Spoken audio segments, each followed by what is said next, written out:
दोस्तों, अगर आप और अच्छी नींद चाहते हैं तो हमारी प्यारी सी ऐप नींद को इंस्टॉल करें।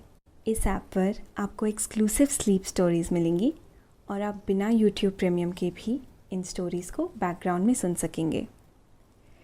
इंस्टॉल करने के लिए आप हमारी वेबसाइट नींद.ऐप पर ज़रूर आइए और अच्छी कहानियाँ, स्लीप म्यूज़िक, कुछ टिप्स सुनने के लिए इस चैनल को सब्सक्राइब कीजिए। नमस्कार, मैं हूं लोकेश। आज सुनिए लेखक रजत की लिखी स्लीप स्टोरी। आदर और सम्मान का भाव बेहतर इंसान की पहचान होती है। हर किसी के प्रति आदर का भाव रखें, सम्मान का भाव रखें, फिर वो भले ही निर्जीव वस्तु हो या कोई प्राणी। अभिमन्यु की मां की कही गई ये बात उसे अच्छे से याद है, जिस पर वो अमल भी करता है। अभिमन्यु गोविंदपुर नाम के एक गांव का जमींदार है। गांव के लोगों की मदद करने के लिए वो एक बेहतरीन रास्ता निकालता है, जिसके परिणाम कमाल के होते हैं। आइए सुनते हैं जमींदार अभिमन्यु की ये कहानी। लेकिन कहानी सुनने से पहले आप अपने आसपास की सारी लाइट्स ऑफ करके आराम से लेट जाएं। अपनी आंखें धीरे से बंद कर लीजिए। अब थोड़ा सा अपने शरीर को आराम दीजिए। थोड़ा और आराम। अपने शरीर को बिल्कुल ढीला छोड़ दीजिए। कोई टेंशन नहीं, कोई तनाव नहीं। अपने दिमाग में चल रहे सभी विचारों को, चिंताओं को त्याग दें। एक शांति सी महसूस करें। सब नेगेटिव पॉजिटिव विचारों को धीरे धीरे निकाल दें। हाथों को सीधा करके अपनी कमर के साइड में रख लीजिए। अपनी सांस पर ध्यान लगाएं। इसको धीमे या तेज नहीं करना है। बस ध्यान देना है कि कैसे वो आपके नाक, गले में होते हुए आपके अंदर प्रवेश कर रही है और कैसे वो आपके नाक और गले के माध्यम से बाहर निकल रही है। मन शांत, एकदम शांत होता जा रहा है।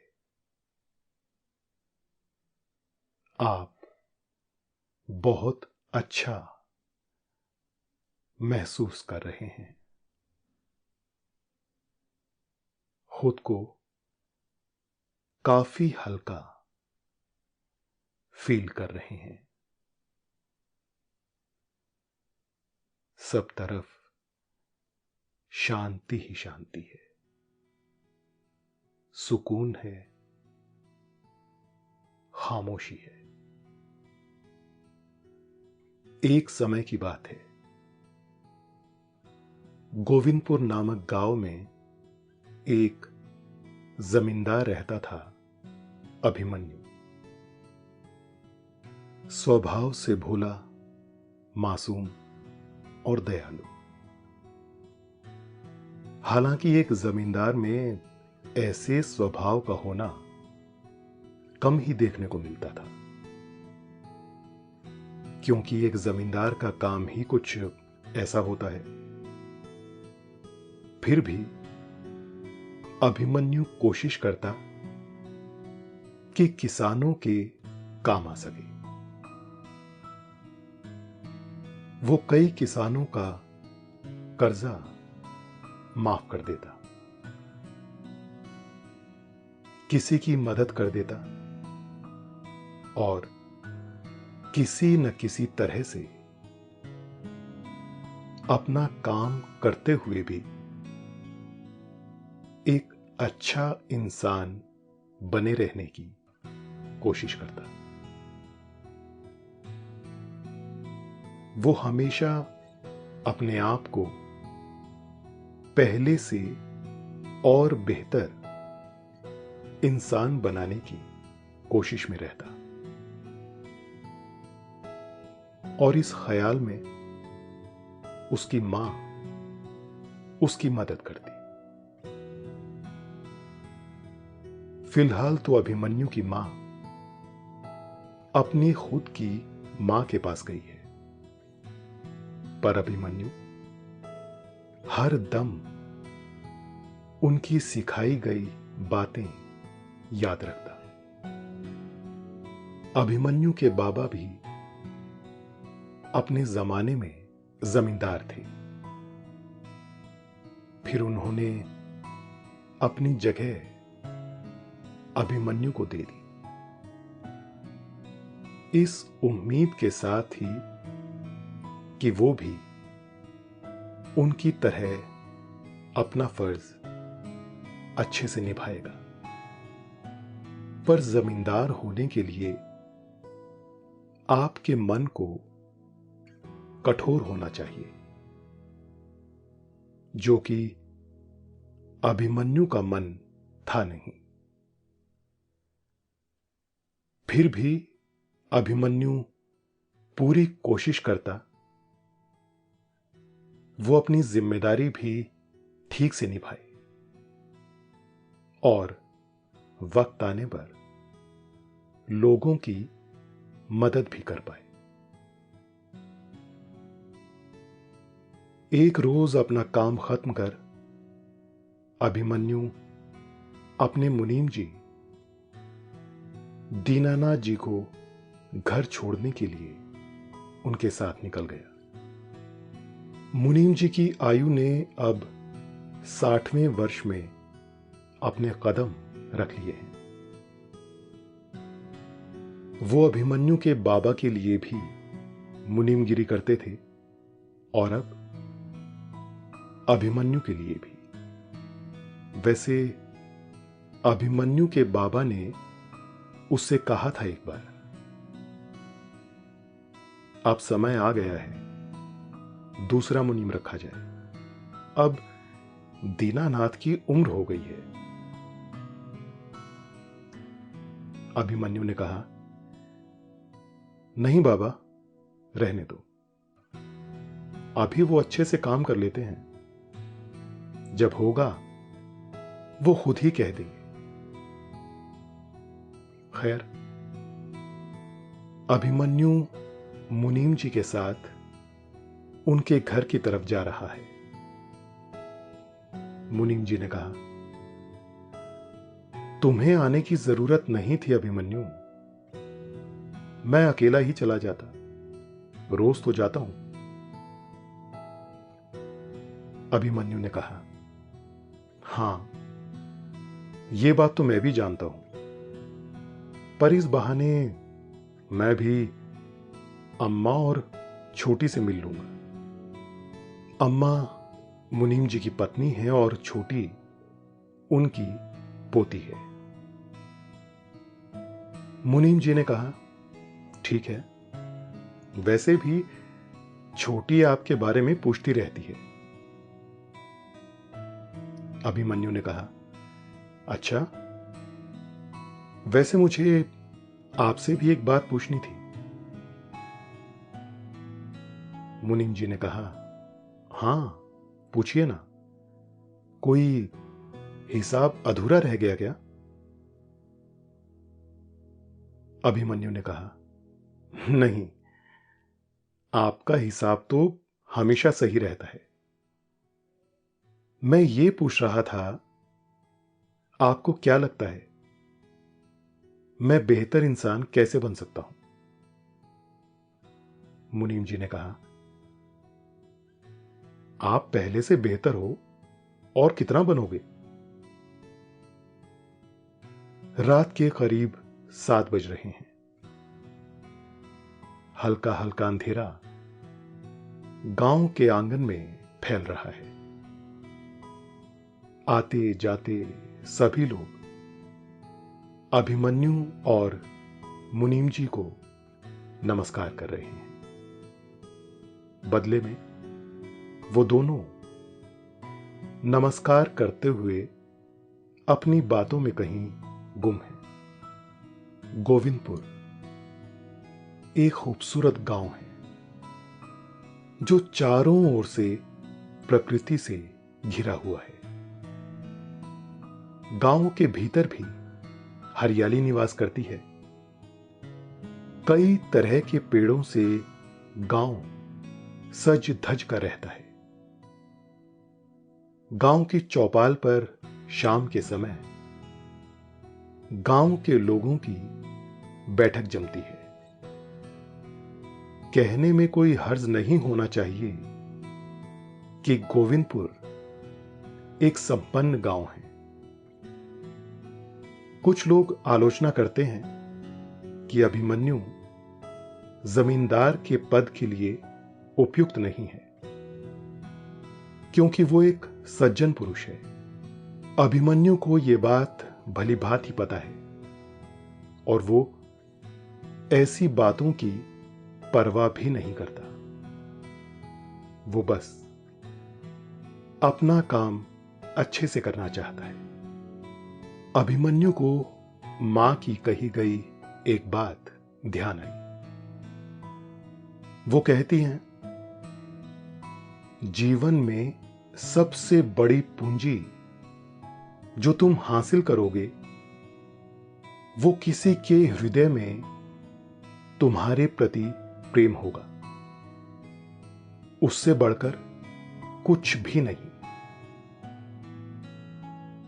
अभिमन्यु और मुनीम जी की बातें तो खत्म नहीं हुई, पर उनका घर आ गया। अभिमन्यु ने अम्मा को प्रणाम किया और छोटी के बारे में पूछा। छोटी कहां है अम्मा? दिखाई नहीं दे रही। अम्मा ने कहा, वहां पीछे आंगन में बैठी है। अभिमन्यु ने कहा, ठीक है, मैं उससे वहीं मिल लेता हूं। अभिमन्यु आंगन में गया। छोटी अकेली बैठी आसमां की तरफ देखकर कुछ हिसाब लगा रही है। उसके आसपास एक खूबसूरत बगीचा उस पर नजर बनाए हुए है। अभिमन्यु धीरे से उसके पास जाकर बैठ गया, जिससे छोटी का ध्यान टूटा। उसने कहा, भैया, आप कब आए? अभिमन्यु ने कहा, मैं तो अभी अभी आया हूं। और तुम ये क्या कर रही हो? अभी से तारे गिनना शुरू कर दिए? छोटी ने अपने नटखट अंदाज में जवाब दिया, अरे नहीं, मैं तारे नहीं गिन रही हूं, मैं तो समय का अंदाजा लगा रही हूं। अभिमन्यु ने पूछा, समय का अंदाजा? छोटी ने बताया, हां, दादी मुझे आजकल चांद और सूरज को देखकर समय का पता लगाना सिखा रही है। अभिमन्यु ने कहा, पर वो तो तुम घड़ी देखकर भी पता लगा सकती हो।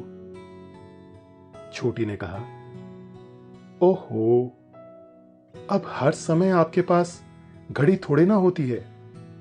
वैसे भी दादी कहती हैं आपको सब आना चाहिए, ना जाने कब किस चीज की जरूरत पड़ जाए। अभिमन्यु ने कहा,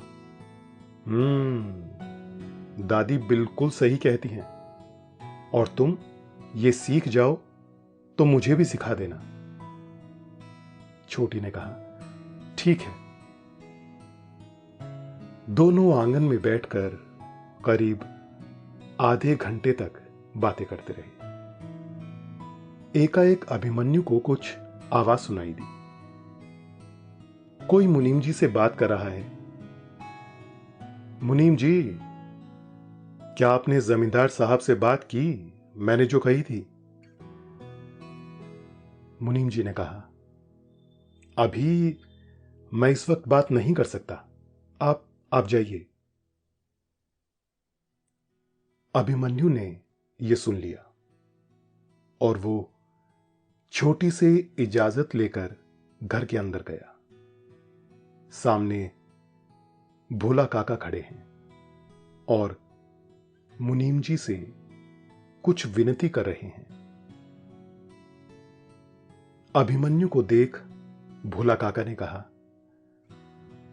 माफ करना जमींदार साहब, मुझे पता नहीं था आप यहां हैं। भोला काका की बात सुनकर अभिमन्यु को उनकी मां की कही एक बात याद आई। आदर और सम्मान का भाव महान इंसान की पहचान होती है। हर किसी के प्रति आदर का भाव रखें, सम्मान का भाव रखें, फिर वो भले ही निर्जीव वस्तु हो या कोई प्राणी। अभिमन्यु ने कहा, आपको ऐसा कहने की कोई जरूरत नहीं है, आप आराम से बैठ जाइए काका, और मुझे बताइए क्या परेशानी है। भोला काका खड़े रहे। वो बोलने के लिए थोड़ा संकोच कर रहे थे। मुनीम जी ने कहा, बता दीजिए इन्हें। भोला काका अभिमन्यु के पास बैठ गए।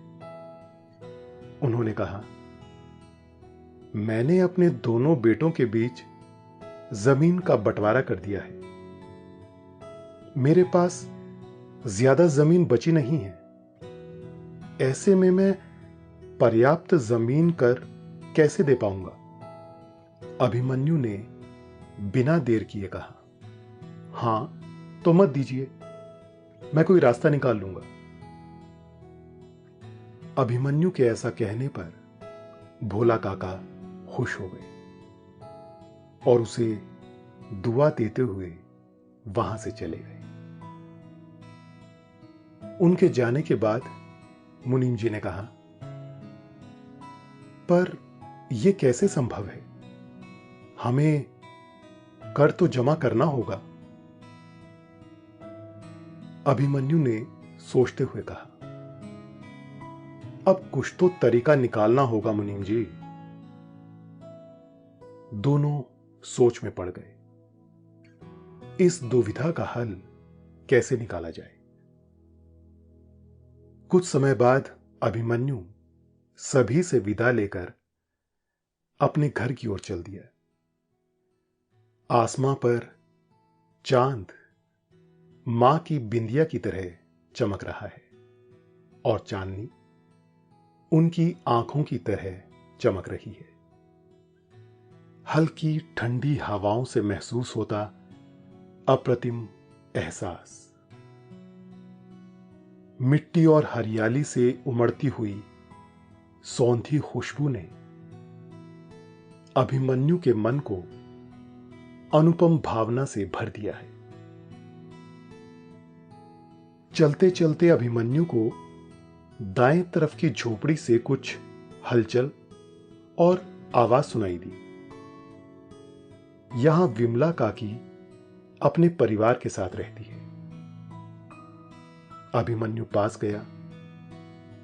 खिड़की से उसे आवाज आई, दोस्तों, अब से आप bed time stories, guided meditations, relaxing music, इन सब का आनंद नींद ऐप पर ही उठा सकते हैं। उनकी बातें सुनकर अभिमन्यु ने मन में कहा, विमला काकी को भी मदद की जरूरत है। वो बिना उनसे मिले ही आगे बढ़ गया। आगे जाकर उसे राशन की दुकान पर कुछ उधार में राशन खरीदते लोग दिखे। अभिमन्यु ने अपने आप से कहा, और उन्हें भी मदद की जरूरत है। थोड़ा आगे चलने पर उसे पेड़ के नीचे चौपाल गांव के कुछ बुजुर्ग बैठे दिखे। अभिमन्यु बिना हलचल किए उनके पीछे की ओर जाकर बैठ गया। बुजुर्ग लोग मिलकर गांव के हालचाल की बातें कर रहे थे। कुछ देर उनकी बातें सुनने के बाद अभिमन्यु के मन में यह स्पष्ट हो गया कि गांव में काफी लोगों को मदद की जरूरत है। उसे आश्चर्य भी है कि वो अब तक इस बात से अछूता कैसे रह गया। पर सबसे अहम सवाल यह है कि इसका समाधान कैसे खोजा जाए। वो वहां से उठकर शांति के साथ आगे बढ़ गया। उसके मन में कई सवाल एक साथ उछल रहे हैं। पर सबसे अहम सवाल यह है, क्या कोई ऐसा तरीका हो सकता है जिससे सभी का भला हो जाए? अभिमन्यु घर तो पहुंच गया, लेकिन किसी निष्कर्ष पर नहीं पहुंच सका। उसने मां को याद करते हुए कहा, अभी मां होती तो जरूर कोई उपाय बताती। उसे मां की कही एक सीख याद आई। समस्या का समाधान खोजने के लिए एक बात महत्वपूर्ण है, समस्या पर ज्यादा ध्यान मत दो, समाधान को देखो, उसे खोजो, रास्ता खुद ब खुद निकल आएगा। अभिमन्यु किसी नेक ख्याल के लिए रात भर सोचता रहा। उसे एक कमाल की युक्ति सूझी। उसने सुबह मुनीम जी को जल्दी बुलवाया और एक प्रतियोगिता आयोजित करने को कहा। मुनीम जी ने कहा, पर इससे सभी की समस्या का निवारण कैसे होगा? अभिमन्यु ने उन्हें दिलासा दिया कि उसने कुछ सोचा है। अभिमन्यु के कहे अनुसार मुनीम जी पूरे गांव में डंका बजवा देते हैं। अब तक यह बात अभिमन्यु के बाबा को पता नहीं थी। उन्हें पता चलते ही उन्होंने कहा, अभिमन्यु, तुम ये क्यों कर रहे हो मुझे पता है। उम्मीद है तुम सफल हो सको। बाबा की बात सुनकर अभिमन्यु का विश्वास और अटल हो गया। अभिमन्यु ये जानता है, गांव में हर किसी के पास कोई ना कोई खूबी है। कोई सूती कपड़ा अच्छे बनाता है तो किसी को मूर्ति कला में महारत हासिल है। कोई भजन गान में अव्वल है तो कोई नृत्य कला में। भोला काका मिट्टी के बर्तन ऐसे बनाते हैं जैसे कोई कलाकार चित्रकारी करता है। और विमला काकी तो हैं ही चित्रकार। वो गेरू और सफेद रंग मिलाकर जो मांडना बनाती हैं, उसका कोई जवाब नहीं। डंका बजने के साथ ही यह ऐलान भी किया गया कि जीतने वाले को एक बहुमूल्य उपहार दिया जाएगा। अभिमन्यु ने यह खुद स्पष्ट किया कि सभी प्रतियोगिता में शामिल हों। वो सभी से जाकर खुद मिलकर आया।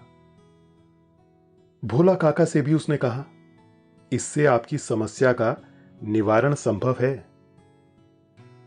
सभी लोग अपनी अपनी तैयारी में व्यस्त हो गए। एक सप्ताह बाद प्रतियोगिता शुरू होने का डंका बज गया।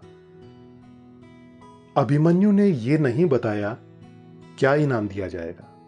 फिर भी पूरे गांव के लोग एक उत्सव की तरह इसमें शामिल हो गए। दूसरे गांव तक भी यह खबर पहुंचने लगी, पर नियम के अनुसार सिर्फ गांव के ही निवासी प्रतियोगिता में हिस्सा ले सकते थे। समय बीतता रहा और लोगों की लगन भी बढ़ती रही। विमला काकी अपनी चित्रकारी की तैयारी में व्यस्त हो गई और भोला काका अपनी कुम्हार के काम में।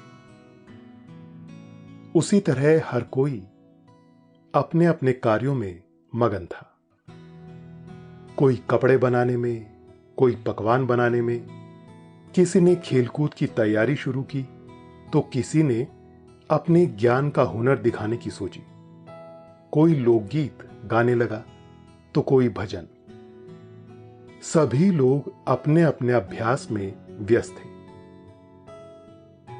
आखिरकार वो समय आ गया। अब प्रतियोगिता शुरू होने में सिर्फ एक ही दिन बचा था।